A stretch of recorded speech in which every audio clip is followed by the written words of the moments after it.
සියලු දෙනාම සාදරයෙන් පිළිගන්නවා සිනෝ YouTube channel එකට. අද ගෙන ආවේ Money Heist කතාවේ පළවෙනි සීසන් එකේ දෙවෙනි එපිසෝඩ් එක. ඒ වගේම ඉස්සරහට ගෙන රිවිව්ස් බලන්න දැන්ම අපේ channel එක subscribe කරලා එහා පැත්තේ තියෙන bell icon එකත් ඔබන්න. එහෙනම් අපි යන් දෙවෙනි එපිසෝඩ් එකේ මොකක්ද වෙන්නේ කියලා බලන්න.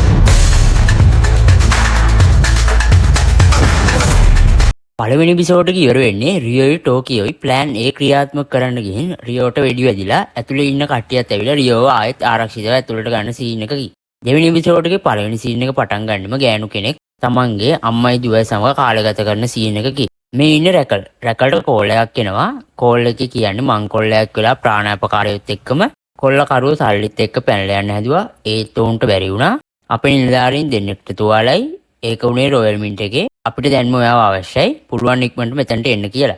ඊළඟ සීන් එකේ පෙන්නන්නේ ඩෙන්ව ටෝකියට බයිනවා. ප්‍රොෆෙසර් කියලා තියෙද්දිත් පොලිසියට වෙඩි තියන්න එපා කියලා. ඇයි එහෙම කරේ? ඔයා පොලිසිය දෙන්නෙක්ටම වෙඩි තිබ්බා කියලා. ඒ පොලිස්කාරයා වෙඩි තියන්නේ ගියේ ඒකයි මං තිබ්බේ කියලා ටෝකියෝ ඩෙන්වට කියනවා.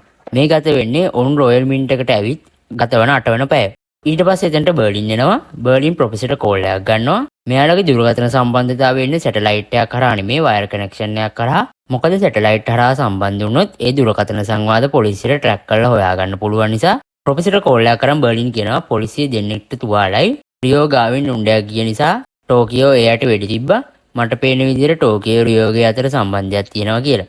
ප්‍රොෆෙසර් කියනවා ටෝකියෝට ෆෝන් එක දෙන්න කියලා. ප්‍රොෆෙසර් අහනවා ඔයාගේ රියෝගේ අතර සම්බන්ධයක් තියෙනවද කියලා. ටෝකියෝ කියනවා ඔයාට පිස්සු වැදිලාද? එහෙම එකක් නැහැ. මගේ ජීවිතේ මගේ ආදරේ මං හින්දා මිය ගියා.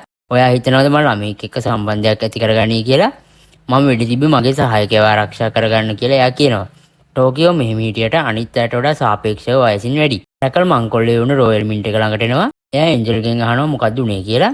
එයා කියනවා ඔවුන් සුරක්ෂිතාගාරය ඇල්ල අලුත් මුදල් නෝට්ටු අරගෙන කියලා. සහ ඒකේ වැඩ කරන අය 35යි ආරක්ෂකයින් 11යි බ්‍රිතාන්‍ය පාසලේ ළමයි 17ක් ඒක ඇතුළේ හිර වෙලා ප්‍රාණාපකාරී විදිහට ඉන්නවා කියලා. රැකල් එතන තියෙන පොලිසියයි ඉන්න ටෙන්ට් එකට ගිහින් කියනවා ඔයාලා හැමෝගෙම ෆෝන් ඕෆ් කරගන්න. අපි ගොඩනැගිල්ලේ වහලේ රිපීටරයක් හයි කරන්න යන්නේ. මට මේ ප්‍රදේශයේ යන හැම දුරකථන සංවාදයක්ම මෙතනට ගන්න ඕන කියලා. ඊට පස්සේ පෙන්නනවා රියෝ ඇවිත් ඇලිසන්ව එක්කන් යනවා. ඒන්ජල් ඇවිත් රැකල්ට කියනවා මේ අයත් එක්ක රේඩියෝ තරංග වලින් සහ ජංගම දුරකථන වලින් සම්බන්ධ වෙන්න බෑ. හැබැයි මේ දුරකථනයෙන් පුළුවන් කියලා රොයල් මින්ට් එකේ කල්ලියත් එක්ක සංවාදයක් රැකල්ට අරගෙන දෙනවා. ඒත් රොයල් මින්ට් එකට යන කෝල් එක ඒගොල්ලෝ කෙලිම ප්‍රොෆෙසර්ට හරවනවා. ඒ කියන්නේ රැකල් එක කතා කරන්නේ ප්‍රොෆෙසර්. ප්‍රොෆෙසර් කියනවා අඳුර ගන්න ලැබීම සතුටක් මට කනගාටුයි ඔයාලට මගේ ඇත්ත නම කියන්න බැරි වෙච්ච එකට. ඒත් ඔයාලට පුළුවන් මට ප්‍රොෆෙසර් කියලා කතා කරන්න හැමෝම කියන්නේ එහෙමයි කියලා. රැකල් කියනවා පාසලේ ළමයින්ව නිදහස් කරන්න එයාලා පොඩි ළමයි කියලා. ඊට පස්සේ ප්‍රොෆෙසර් අහනවා රැකල් ඔයා ඇඳන් ඉන්නේ මොකද්ද කියලා. රැකල් ඒකට උත්තර දෙනවා. ඊට පස්සේ ප්‍රොෆෙසර් කියනවා ඔයා කිව්ව එක ගැන මම හිතලා බලන්නම් කියලා. ඊට පස්සේ පෙන්නන්නේ ගොඩනැගිල්ලේ හයි කරපු රිපීටර් එකකට දුරකථන සංවාදයක් එනවා. හැමෝම කුතුහලයෙන් හිටියත් ඒකේ මොනවාද කියන්නේ කියලා බලන්න යද්දි ඒ සංවාදෙ වෙන්නේ සාමාන්‍ය දෙන්නෙක් අතර පොලිස් ආරක්ෂකයෙක් එතන එළියේ ඉඳන් තමන්ගේ ගෙදරට කෝල් එකක් ගන්න එකක් තමයි මේ අයට එන්නේ. මංකොල්ල කන්න කලින් මේ අය අතර වුණ සංවාදයක් පෙන්නනවා. ඒකේ අය කතා කරන්නේ මේ සල්ලි සේරම මංකොල්ල කෑවට පස්සේ ඒ අය මොනවද ඒවයින් කරන්න කියලා. බර්ලිනුයි අය කට්ටිය ප්‍රාණාපකාරයෝ ගාවට එනවා. එයාලට ඒගොල්ලෝගේ මාක්ස් එක අයින් කරන්න කියලා බර්ලින්ලා වගේ රතු ජැකට් එකක් ඇඳගන්න කියලා. ඒ ජැකට් එක එතන හිටිය හැමෝටම දීලා කියනවා කේකරු ඉන්න බලන්න ඒක වඩාත් හොඳයි කියලා. එතනදී දෙන්න ආතූර රෝමන්ට පිස්තෝලයක් දීලා කියනවා මට ඉලක්ක කරලා වෙඩි තියපන් කියලා. ඒත් රෝමන් වෙඩි තියන්නේ නැහැ. ඩෙන්ව කියනවා තියපන් මට නැත්තම් මම ඔබට තියනවා කියලා ඩෙන්ව 10ට ගන්නවා. රෝමන් එකපාරටම පිස්තෝලේ පත්තු කරනවා. ඒත් ඒකෙන් උණ්ඩ පිට වෙන්නේ නැහැ. ඩෙන්වගේ රෝමන්ට විහිළුවක් කරලා තියෙන්නේ. ඒත් ඒකෙන් රෝමන් ගොඩක් බය වෙනවා. ඊළඟ සීන් එකේ පෙන්නන්නේ ඒන්ජල් ඇවිත් රැකල්ට කියනවා වෝකි ටෝකි එකක්වත් දුරකථනයක්වත් ඉලෙක්ට්‍රොනික උපාංග කිසිවක් නැහැ. රොයල් මින්ට් එක ඇතුළෙන් රේඩියෝ තරංග භාවිතා කරනවට කිසිම සලකුණක් නැහැ කියලා. ඊට පස්සේ රැකල් අහනවා ඔයා මට කියන්නේ එයාලා sannivedanaya කරන්නේ හිස් යෝගට් කෝප වලින් කියලාද? අපිට අයියේ එයාලා වඳුර ගන්න බැරි කියලා. ඒන්ජල් කියනවා මම දන්නේ රැකල් ඒව මොනවද කියලා. ඒ කල්ලියේ බීරි කල්ලියක්ද දන්නේ අපිට කිසිම සංඛ්‍යාතයක් හොයාගන්නේ නැහැ කියලා. රැකල් එළියට ගිහින් සිගරට් එකක් බොනවා. එහෙම ඉඳි රැකල් දකින්න රොයල් මින්ට් එකේ ඉස්සරහ ප්‍රධාන දොරගාව සන්නද්ධ රථ ටිකක් තියෙනවා. රැකල් ඉක්මනට ටෙන්ට් එක ඇතුළට ඇවිල්ලා ඒක ඇතුළේ ඉන්න ස්ටීෆ් එකේ ප්‍රධානියෙක් වෙන කර්නල් ලුයිස් ගෙන් අහනවා සන්නද්ධ රථ මොකද මෙහෙ කරන්න කියලා. කර්නල් කියනවා අපිට ඉහළින් නියෝග ලැබුණා. ඒ නිසා අපි රොයල් මින්ට් එක ඇතුළට යන්න හදන්නේ කියලා. රැකල් කියනවා මමයි මේ කේස් එක බාරව ඉන්නේ. මමයි මෙතන ප්‍රධානියා. මම තාම එහෙම දෙයක් හිතලා නැහැ කියලා. කර්නල් රැකල් එළියට ඇදගෙන ගිහින් කියනවා රොයල් මින්ට් එක ඇතුළේ ප්‍රමුඛත්වයේ දෙන්න ඕන පුද්ගලයෙක් ඉන්නවා. ඒ සර් බෙන්ජමින් පාකර්ගේ දුව. ඔහු එක්සත් රාජධානී තානාධිපති එංගලන්ත රැජනට සමීප යාළුවෙක්. ඒ නිසා අපිට ඇතුළට යන්න වෙනවා. ඇර වෙන විකල්පයක් නැහැ. මොකද මේක අපි අද නොකළොත් හෙට මුළු රටම මේක දැනගන්නවා කියලා කර්නල් කියනවා. ඒ සීන් එකත් එක්කම පෙන්නනවා ප්‍රොෆෙසර් කලින් එයාගේ කල්ලියේ ප්ලෑන් එක කියන එකේ කොටසක්. ඒක කියනවා අනිවාර්යයෙන්ම මංකොල්ලේ වුණ දවසේ රෑ පොලිසියෙන් රොයල් මින්ට් එක ඇතුළට එනවා.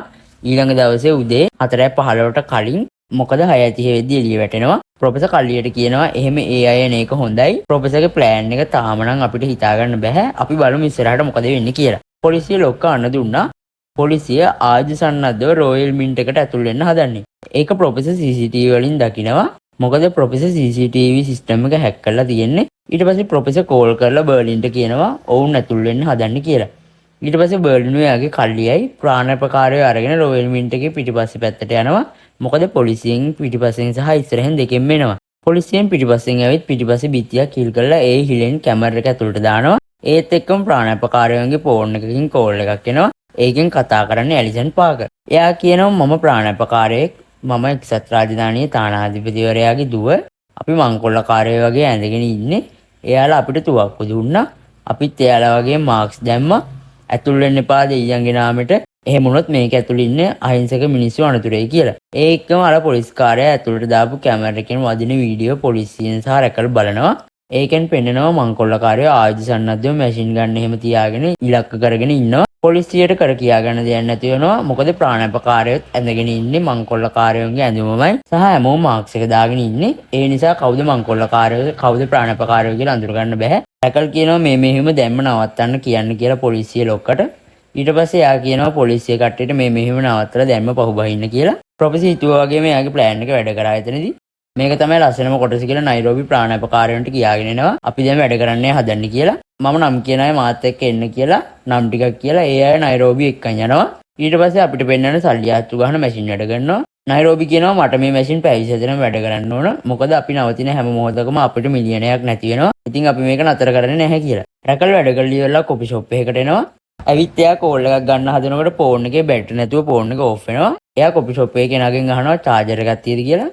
එයා නෑ කියනවා. ඊට පස්සේ එහා පැත්තේ හිටපු ප්‍රොෆෙසර් ඔයාට මගේ චාර්ජරේ පාවිච්චි කරන්න පුළුවන් කියලා රැකල්ට කියනවා.